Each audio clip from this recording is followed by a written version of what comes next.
Nice, isn't it? The overheard phrase made Harrison Mandel nod unconsciously. He'd been about to join in with the crowd of sightseers who were all outdoing each other in superlatives, especially the Americans. Really, he thought, the Eiffel Tower was just very high up. The journey in the jolting, crowded lift had been as mildly terrifying as a Ferris wheel, one that smelt of French tobacco and diesel oil. The tower itself was thunderingly solid, but also spoke volumes about the Parisian spirit of defiance. Put up in a hurry for the 1889 World Fair, it had lingered magnificently. It had survived 2 world wars and quite a few letter-writing campaigns. The criss-cross lattice of ironwork dominated the Paris skyline, but with an air, just an air, that at any moment it might hoist up its stumpy little legs and stomp off to bring some glamour to Bruges. The thing about the view from the Eiffel Tower was that it gave you a perfect vista across Paris, across the orderly boulevards, the haphazard jumble of palaces and squares, and even a few peeps towards the disappointing humdrumness of the suburbs that, by mutual agreement, left the tourists alone. The one thing you couldn't see from the Eiffel Tower was the Eiffel Tower, which seemed a bit of a shame. If ever a building had been designed to be seen from a great height, it was that one. The best you could do was peer down through its legs, feel a bit giddy, and then go and buy some postcards. Harrison stood next to a gasping tour party. The Italians were terribly excited, a Japanese couple treated the occasion to a couple of flashbulbs, and the Canadians said that actually they had a tower of their own that was a bit higher, but no one was interested. Harrison hung back, squinting down at Elena. He'd bumped into her at a party. Now he was very rich, he always seemed to be at parties, and she'd instantly spotted how miserable he was. Elena was everything that Harrison wasn't. She was confident, glamorous, and demonstrative. She'd wrapped him in a hug and say how sorry she was that he seemed so down. This surprised him. After all, he thought, I don't look that bad, do I? This is one of my greatest friends, she'd announced to 2 bankers and an aspidistra. The poor darling needs cheering up. Paris had followed, much to Harrison's bemusement. He didn't actually think that Elena was one of his greatest friends. She'd always seemed very nice, in a hugs and scarves indoors way, but he remained unconvinced that she had actually ever given him a second thought. She was beautiful, intense, and exciting. Harrison was more of a punctuation mark, and not one of the ones that invited comment. Come and see me in Paris, darling, she'd enthused, and I'll show you life. He really hoped that her offer wasn't to do with his money. Was she hoping for marriage? He'd nervously raised the subject over dinner on his first night, and she'd looked, for a moment, disappointed and cross. She'd reached over the table and tapped him on the nose.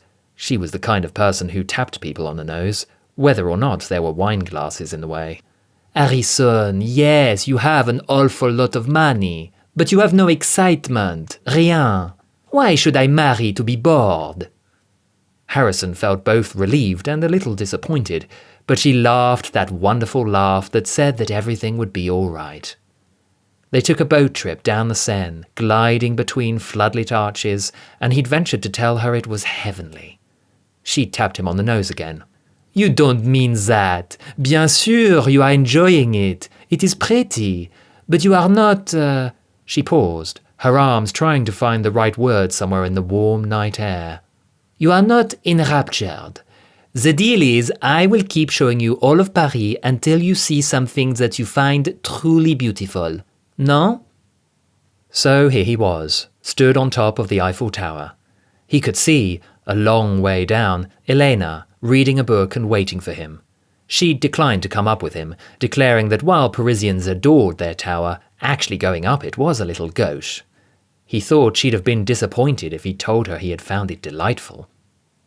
Harrison glanced over at the 2 people next to him, every inch in love. If not with each other, then certainly with life itself. They were both grinning like schoolchildren. Actually, she was dressed exactly like a schoolgirl, with a short navy skirt, silk blouse tied with a red ribbon, and a neat straw hat perched on golden hair that was on very good terms with the breeze. He was the kind of man you could only meet in Paris, with a long coat, an even longer scarf, and a lot of curling hair. The overall impression was of a man who had been completely knitted. apart from the teeth. You could see a lot of the teeth because the man was always laughing. If only, thought Harrison, that was me. Nice, isn't it? The doctor said, waiting for a reaction from Romana. The doctor spent a lot of time waiting for a reaction from Romana. Sometimes even K9, his robot dog, could be more enthusiastic.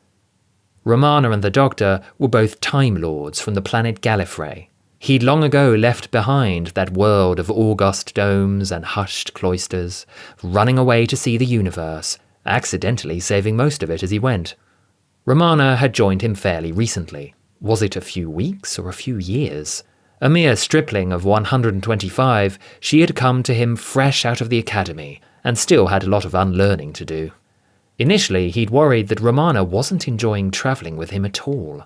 She even occasionally referred to their trips as missions, which made his teeth itch. Romana, he'd said to her, there are far too many people who take the universe too seriously. Don't be one of them. She'd simply nodded, very seriously. She'd kept travelling with him, and he was beginning to worry glumly that she wasn't enjoying it one bit. Normally, when his companions weren't having fun, they'd tell him so quite brutally, often by getting married or, in one case, wandering off halfway through a rather thrilling battle with a supercomputer in the post office tower. But no, Romana stuck with him. Terribly serious, terribly efficient, but just a little bit of a pill. And then, one day, just to prove him wrong, she'd regenerated for the fun of it. The doctor had regenerated many times, and for a variety of reasons. One day he feared meeting someone who'd list them all in order, but he'd never dared change bodies for a laugh. That had rather impressed him. It was one thing to be able to renew one's body at a time of deadly crisis. It was quite another to take the legs in a bit. In their game of pan-dimensional one-upmanship, Romana might just have won. Worse, she had regenerated so easily. Whenever the doctor did it, it was the closest he'd ever got to having a hangover. He'd spend days thrashing around, feeling sorry for himself. Mental note, next time, must try a bacon sandwich. Romana had regenerated with barely a shrug, before trotting off to defeat the Daleks. That was the problem with this new Romana. Even the outfits were amazing. Suddenly, for the first time in his many lives, the doctor rather feared that he was no longer the cool one. Which was why he'd been hoping to land somewhere impressive. He'd felt a tiny bit of a thrill when the randomizer had picked Paris. Never fails. Well, I think it's nice, the doctor repeated, hopefully.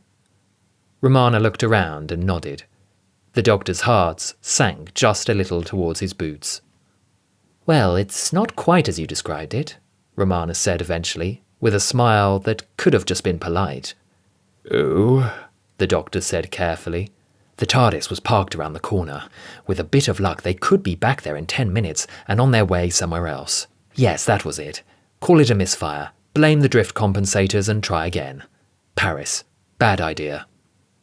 Romana looked around again, sniffing the air, and her cautious smile broadened.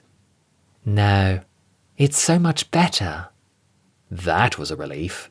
It's the only place in the universe where you can truly relax, said the doctor, truly relaxing. It's marvellous. Romana sniffed the air again, getting a lot from it. Petrol fumes, wood smoke, rain on pavements, and, more than that, animals and vegetables being roasted over minerals. She exhaled. Ah, that bouquet. What Paris has, the doctor said, warming to his subject, is an ethos, a life, a... Bouquet? Suggested Romana, being genuinely helpful. A spirit all of its own that must be savoured. Like a wine, it has a... Bouquet? It has a bouquet. Having fished around and failed to find a better word, the doctor borrowed hers and pronounced it definitively. A bouquet. Exactly.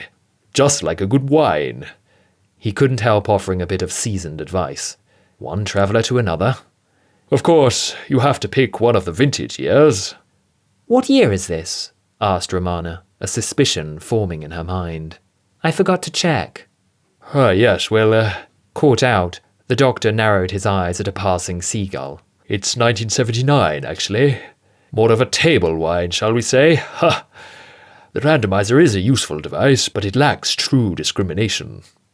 For a moment he was lost in surprisingly fond memories of the French Revolution and robot Napoleon XII. Then he grinned, a broad welcome mat of a grin. Shall we sip it and see? I'd be delighted. Turning away from the view, Romana couldn't help smiling, partly with relief. The doctor's definition of a vintage year undoubtedly meant alien invasion, several bloodbaths, and an exploding stately home. Just for once she could do without all that. Just for once it would be nice to land somewhere and just have fun. What was it that humans called it? A holiday. Yes, that was it. Shall we take the lift or fly?